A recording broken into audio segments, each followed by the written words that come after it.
Hello everyone and welcome back to another tutorial from Gameplay Classic. In this video, I'm going to show you how you can optimize the graphic settings on the Delta Force game.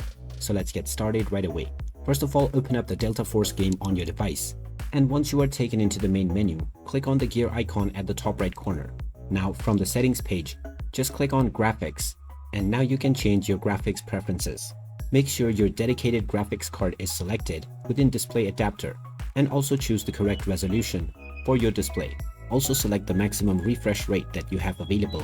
And now you can scroll underneath to go into the graphic presets. If you notice any screen tears within your gameplay, make sure to turn on VSync. And now from the graphic presets option, try choosing the higher presets first.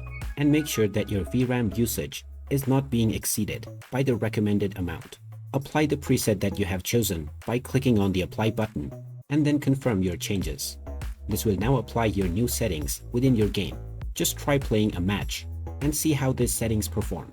If you're not getting a good performance still, then you can come back to this menu and try reducing the preset by another step. Then just repeat this process until you are able to achieve a good balance of gameplay and quality. And there you have it. That is how easy it is to optimize the graphic settings on the Delta Force game for best performance on your device. If you find this video helpful, don't forget to hit that like button and subscribe to our channel for more useful tips and tutorials. Thanks for watching, and I will see you again in the next one.